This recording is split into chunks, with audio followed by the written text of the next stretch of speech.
Because in a world of abundant knowledge, which AI has, knowledge is no longer the defining advantage. AIs know everything, information itself.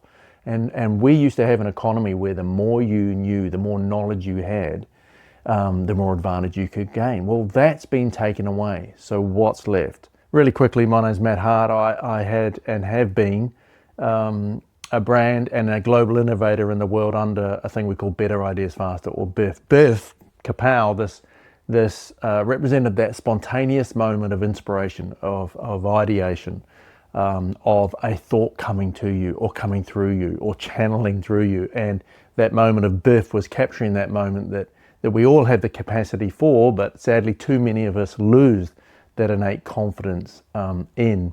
And so BIF, I did global innovation around the world, 25 years, lots of my own methods, development, writing programs, helping people unlock their creativity, doing all of that good work. All based around this incredible piece of science that came through from a study with NASA and lots of other studies that explore what creativity is in terms of divergent and convergent thinking. And how NASA showed how over time, this idea when you measure a kid at 5 years old, they're a creative genius. And then when you measure them again, so let's say at 5 years old, 98% of kids score creative genius. When you measure them again, that same cohort that they did a longitudinal study, tracking those people over their teens and early 20s, only 2% had held on to that capacity for what they call genius, creative genius, divergent thinking, the capacity to explore and understand the world anew and use that insight to come up with lots and lots of ideas and possible solutions. And they were doing that study because they were really interested in the capacities that an astronaut needs in space to be a general problem solver. Of course, if anything goes wrong, you're the only one up there, you're going to have to fix it out with you and your mates. So they're really interested in that from a scientific point of view. When I came across that, and when I did some work in education and realized that the kind of education we would need today to prepare people for what back then was going to be an economy, a market, a world full of technology, and now it's a world full of AI. So we got really interested in, well, how do we solve that problem? Because around the world, most education systems are based on outdated thinking, preparing people for a world that has already passed.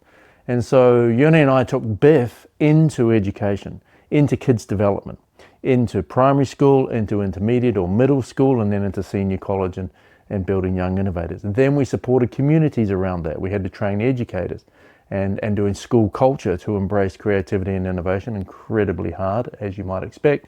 And then the communities around the kids, the parents, and supporting them to understand what we were doing.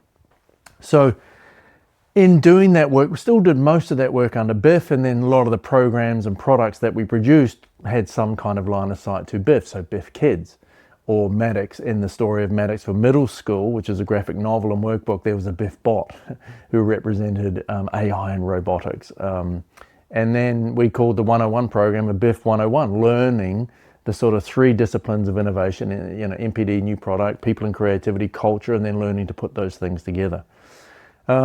As we go forward, and what we've been really lit up about of late was about 3-4 years ago, looking at the rise of AI, looking at a new lens on what these innate capacities we have would mean to our futures. So not just in the enterprise context, but almost in that development, because we'd been doing so much work in education. Started to think about this idea of humanware. What do we mean by that? Well, I started to look at when you do lots of innovation work and work on ideas and brands, etc., I always think about a stack or a concept. And so the stack we're looking at is like this hardware, right? So the things we use, the tools we use, the phones, the computers, the laptops, etc. There's the hardware, and then there's the software that runs on it. And as you know, when I've worked in lots of organizations too, they're using lots of technology stacks to run their data, run their systems, etc. But we saw this emergence of AI. So you've got hardware, you've got software, and I started to look at what I was doing, which was this top part that we called Humanware. The capacities that back when AI wasn't very good at ideation, we were like, well, it's never going to do that well, but actually it tends to do that quite well.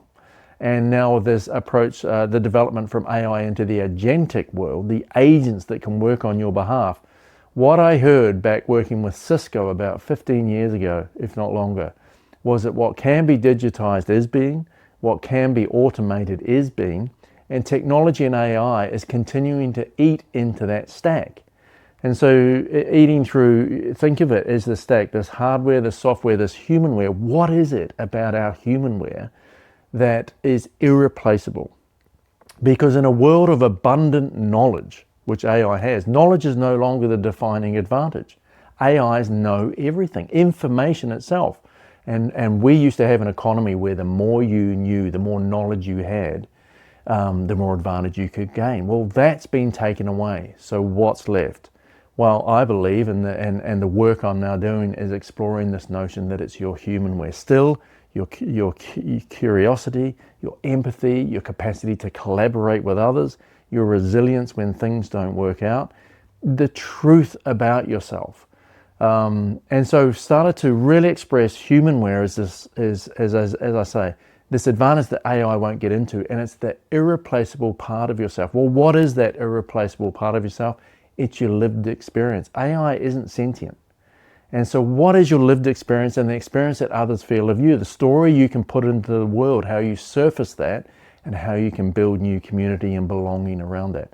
So human, we call it humanware, but that parts of ours that are truly human, that come from lived experience, that come from a new sense of authenticity about who we are at a deep, deep level, how we can come to know ourselves anew and then surface from that space and start to surface that through ideas and solutions and things that we do in the world that deliver new value to whatever we're doing it for, that solve the problems we're working on, that can create a sense of belonging with others, and that we can build community around, or as we say in our language and the work we do, build fandom around.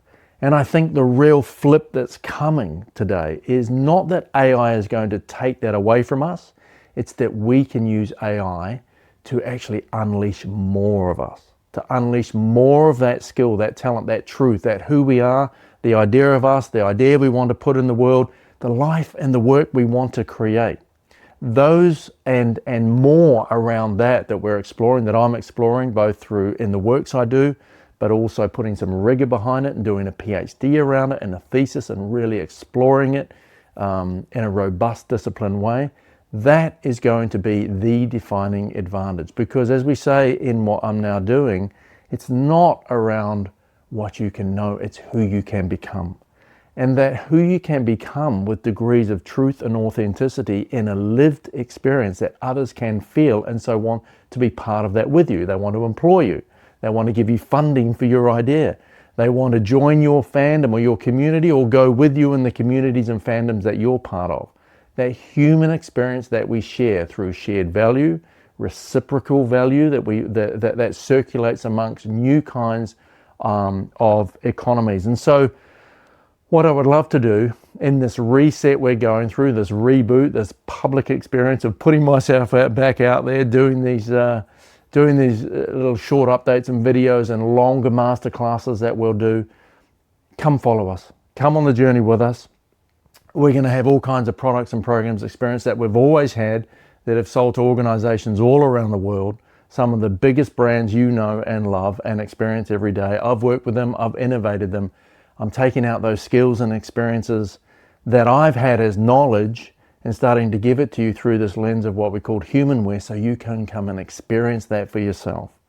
Where you need to learn it, you can learn it. Where you need to experience it, you can experience it. You can come on the journey with me, with others. Together we can do this and find our way forward in a way. No one really knows what the future is going to be with these next gen crazy level of tools in terms of AI, artificial intelligence, the agentic world we're now moving into, agents doing things on our behalf as we sleep, getting up, taking that work, having that work release more of us, which is something around these capacities that only we can do as humans. The transcendental nature of our creativity, our curiosity, our empathy for others to understand and observe what's going on, the way we can collaborate around that, and of course the resilience we can grow to keep on going, come what may. So I invite you to follow, I invite you to come along, join us, because together we can create the new.